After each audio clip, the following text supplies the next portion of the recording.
네, 이게 경제다 시작합니다. 건국대학교 경제학과 최백은 교수와 함께하겠습니다. 교수님 안녕하십니까? 네, 안녕하세요. 네, 최백은 TV 구독자 10만 돌파 축하드립니다. 아유, 감사합니다. 예. 지금 뭐 응원해주신 덕분입니다. 예, 입소문을 타서 이제 20만 30만 돌파는 뭐 시간 문제일 것 같고, 어쨌든 뭐 우리 경제에 대해서 통찰력을 좀 키우고 싶다, 좀 경제에 대해서 알고 싶다 이런 분들 최백은 TV를 보시면 거기 해답이 다 있으니까요.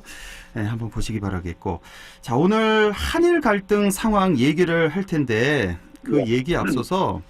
오늘 하루 종일 매스컴 장식했던 가장 큰 뉴스가 바로 이재용 부회장 영장 심사 소식 아니겠습니까? 예. 그래서 좀 간단히 이게 좀 상당히 복잡해서 청취자분들을 위해서 간단히 좀 요약을 해드리자면 지금 이재용 부회장이 받고 있는 혐의는 크게 두 가지입니다. 여러분 기억하시는 뭐 한 3년쯤 됐나요? 3년 전에 왜 국정농단 사건 관련해서 뭐 뇌물 혐의 등등해서 재판받는 과정 다 보셨을 텐데.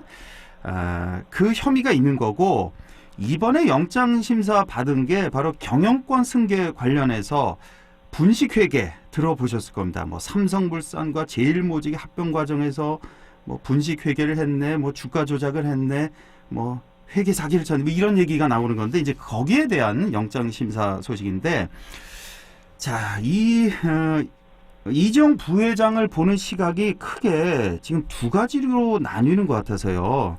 한 가지가 바로 이 재벌들의 경영권 승계 과정에서 이 불법 행위 이제는 더 이상 안 된다. 이대로 안 된다.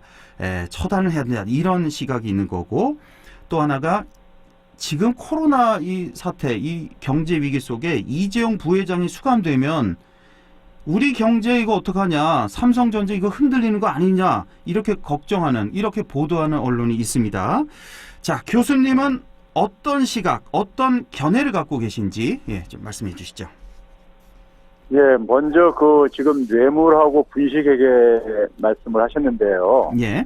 둘 다 이제 경영권 승계하고 관련된 거예요. 뇌물도 그렇죠. 네. 뇌물도 사실은 경영권 승계하고 관련됐던 거죠. 네. 그러니까 사실 이제 우리가 이 문제가 발생할 수밖에 없는 하나의 구조적인 하나의 원인이 있었습니다.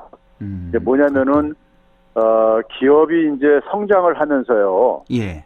성장을 하면서 기본적으로 기업이 성장을 한다는 얘기는 이제 자본이 많이 필요할 게 아니겠습니까요? 예.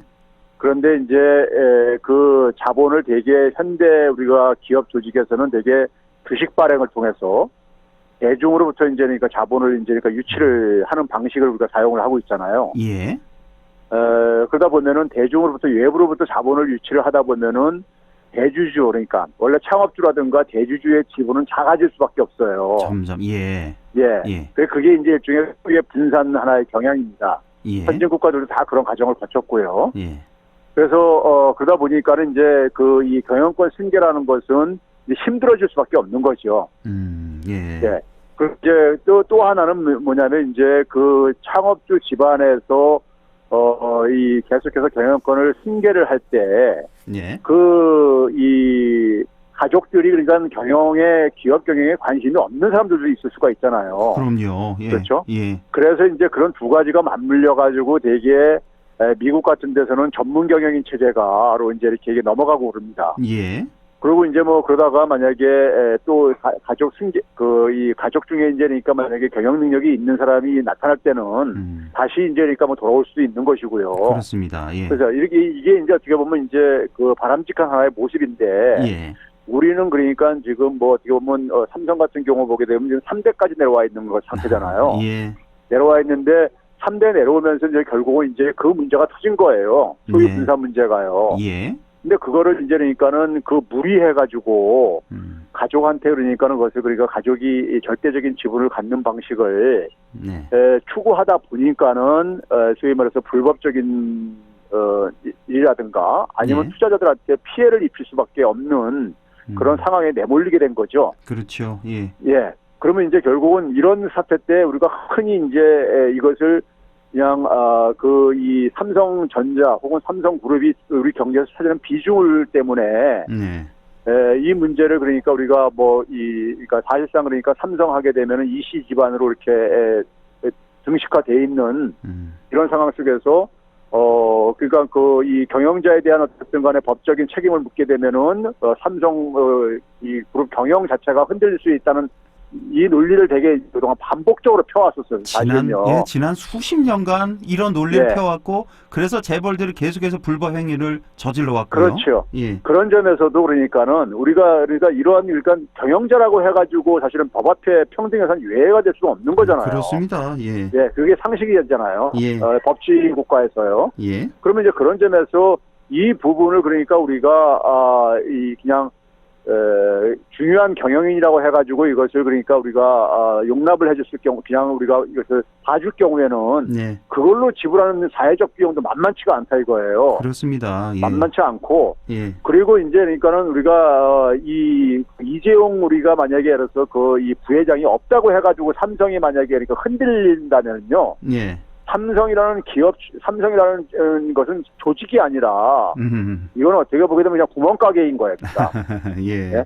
근데 예. 삼성이 저는 그런 기업 조직이라고 생각을 하지 않고요. 예. 삼성도 결국은 뭐냐면 시스템적으로 그러니까 돌아가는 기업 조직입니다. 그렇습니다. 그런 예. 점에서 경영 소위 말해서 그러니까 그룹에서는 총수라고 부르거나 혹은 경영자이건 간에 이 사람이 그러니까는 없다고 해가지고 기업 경영이 근본적으로 흔들리는 일은 저는 상상할 수 없고요. 예. 네, 상상할 수 없다는 점에서 그러니까는 그 문제는 그러니까 사실은 너무나 이 과거에 그러니까 잘못된 부분들을 정당화시키는 논리를 계속해서 그러니까 사회에다가 강요를 하고 있는 것에 저는 불과하다고 보고요. 예. 거기에 대한 어쨌든 과학적인 근거도 사실은 없습니다. 지금까지 그렇죠. 봤을 때요. 예, 예. 그러니까 우리가 예를 들어서 그러니까는 그 미국의 한 사례를 보게 되면요, 2001년도에 예. 저희 닷컴 버블이 꺼지면서요. 예. 미국이 경기 침체가 왔었습니다. 예. 그러니까 금융위기 이전에 그러니까 21세기의 가장 큰 경기 침체가 2001년도 경기 침체였었는데요. 예. 닷컴 버블이 꺼지면서요. 예. 그때 동시에 뭐냐면은 그 미국의 그 엔론이라고요. 엔론. 에너지 기업인데 예. 굉장히 대형 기업이었었습니다. 예. 뭐 상위 랭킹 4위를 이렇게 차지할 정도로요. 예. 이제 이 기업이 분식 회계했고요. 예. 혹시 뭐 청취자를 위해서 분식 회계를 간다면은 분식이라는 것이 이게 그러니까 우리가 배우들이 분장할 때 예. 얼굴에 분장을 하고 이제 그러니까 옷도 이제 그러니까는 뭐 이렇게 분장을 하고요. 그 분자입니까? 네, 그 분자입니다. 예. 네, 식자도 이제 그러니까는 장식한다 할 때 식자 이거고요. 회계를 이렇게 막 꾸미는 그렇죠. 거군요. 칠하는 그러니까 거예요. 꾸미는 거예요. 사실 그대로 그러니까요. 하는 게 아니라. 예, 사실대로 하지 않고 예. 이걸 그러니까 이제 소위 말해서 거짓으로 만드는 거죠. 예.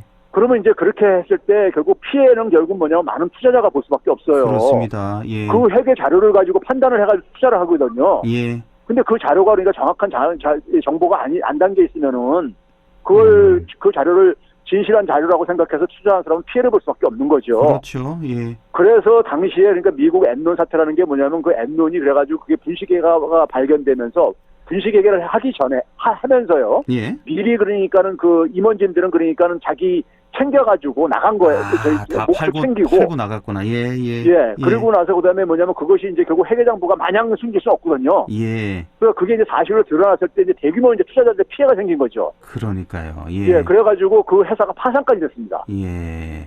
파산하고 그러니까 그다음에 그 임원진들은 그러니까 장기 징역형까지 살게 되고요. 예.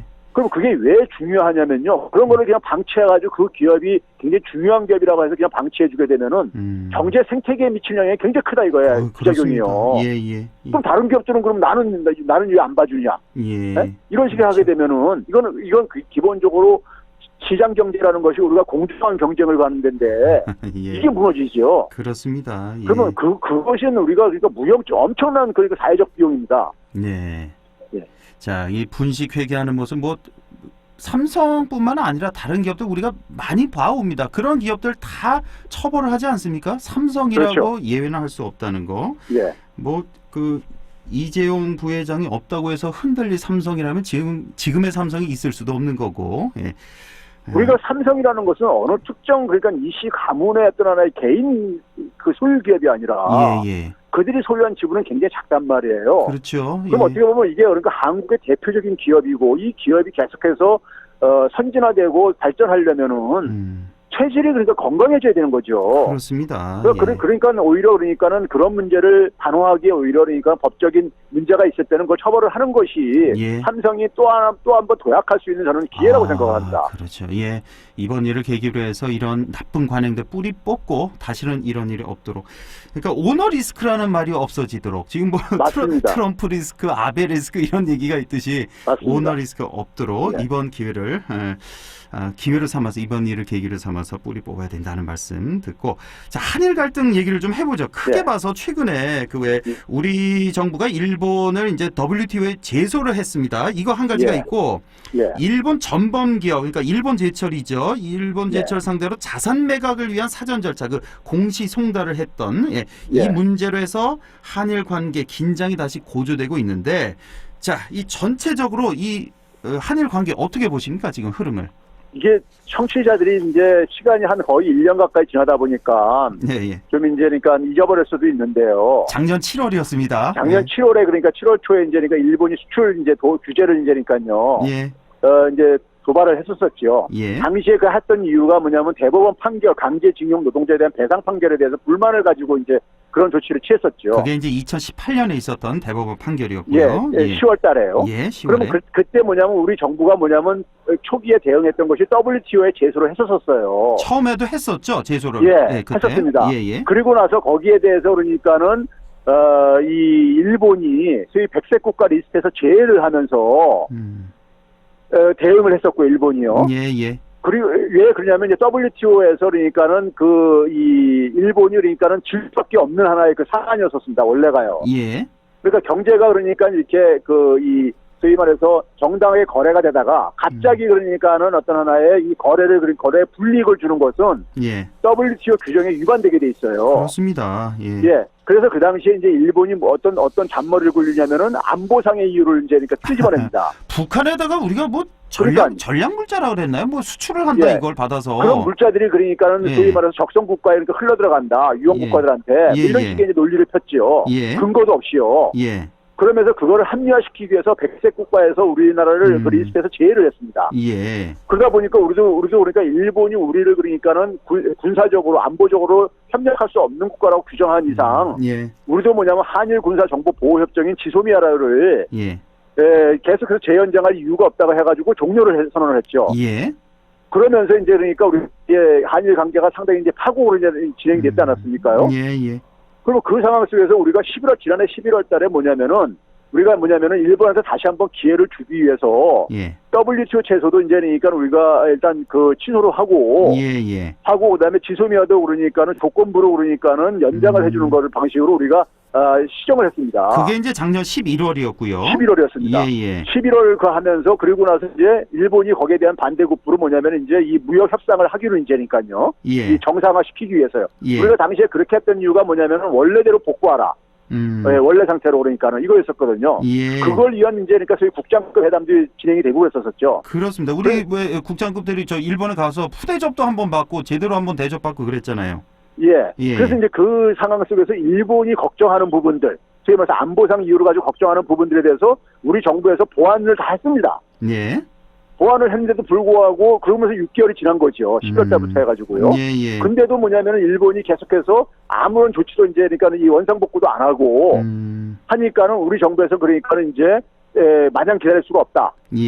해가지고 이제 그러니까는 5월 말까지 답을 달라 했는데 아무 거기에 대해서 침묵을 지키고 하다 보니까 다시 그러면은 원래대로 돌아갈 수가 없다 해서 WTO 제소를 한 거예요. 5월 말까지 대답을 하라 하는데 일본이 그 무시한 거죠, 우리나라를. 그렇죠. 그렇죠. 무시를 한 겁니다. 그러니까 우리는 뭐냐면 WTO 제소로 다시 돌아간 거죠.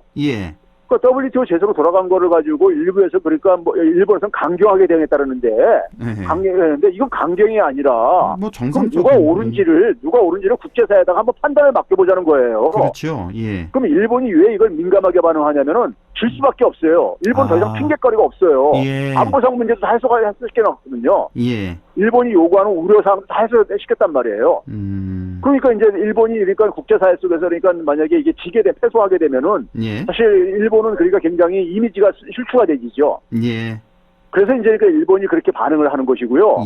반응을 하는 것이고 사실 일본 입장 속에서 그러니까 기본적으로 강제징용 문제를 예? 이걸 그러니까 사실 그러니까 한국 정부에서 해결하라는데 한국 정부가 사법부의 재판의 판결에 그러니까 사실 개입해가지고 갈 수가 없는 거잖아요. 그러니까요. 예. 이게 민주주의 국가에서 만약에 예를 들어서요, 미국에서 만약에 삼성전자가 예. 어떤 이 소위 말해서 벌금형을 받았어요. 예.